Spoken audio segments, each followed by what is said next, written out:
Now, how many of you that are in a leadership role, this could be a manager, an executive, or even an entrepreneur, somehow managing to almost take the burden of your team or your subordinates? And it happens more than you think. So in today's video, I'm going to talk about how do you get rid of those burdens with the art of delegation. Now, very recently, I came across this business case study done by Harvard Business School. And I'd like to thank my neighbor, Brian, who sent this over to me. Thank you, Brian. And it's very interesting on what they came across. And the study was done in 1999, but it is actually still very relevant to the time that we are in 2024, because the leadership principles and the styles in order to be successful are still the same. They're not some kind of secret formula. They're actually very basic and simple, and I'll break it down for you all to implement as well. And in this study that Harvard did, it was around management time and the priorities that a leader needs to focus on. And it's interesting. The title of the case study is "Who's Got the Monkey?" And I'll explain to you what the monkey means in this specific use case here. So a monkey would be considered a project, a task, a roadblock that is not allowing you to move to the next step. That would be considered a monkey. And we all have our own monkeys that we have to feed and nurture in order for us to hand off or complete and then take on a new monkey. Now, what do you think happens when you already have a bunch of your monkeys on your back and you take on additional monkeys? You can't focus on your own. You can't feed your own monkeys. You can't have them grow because you have to focus on other people's monkeys. And that is where the burden starts.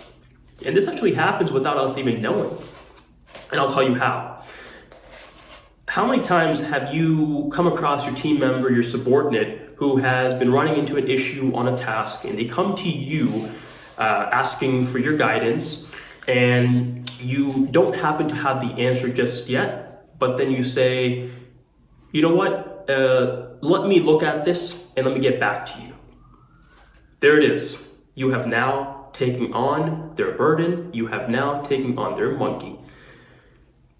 Now, ask yourself, isn't it supposed to be the other way around? Shouldn't your team member be working for you and reporting to you? Why are you now having to report to your team member? And that's where a lot of leaders really slip up, because they fail to understand the art of delegation. Now, you may be an expert in a topic. You may be the person who can complete a task very much more quicker than your team member, but you are doing a disservice if you are not allowing your team to grow and make their own decisions. You know, it's not all about you doing all the work, because you have a set of responsibilities and guidelines that you have to hit with your own bosses within a certain timeline. And if you're juggling a bunch of things all at once, is the work that you're doing really quality work, or are you just playing catch up every single day?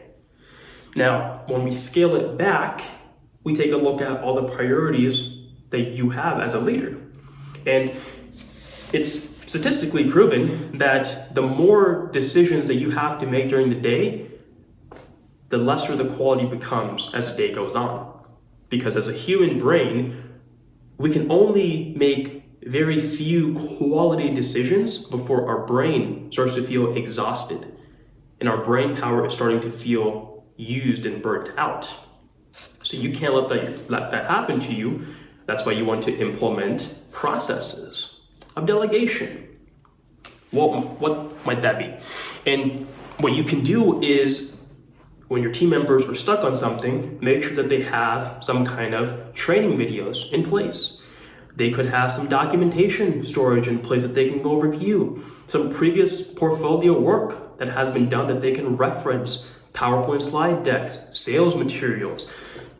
wins, losses, giving them a path will allow them to be empowered into doing the work and also coming back to you with the update, with the completion, allowing you to take your time back and focus on your priorities.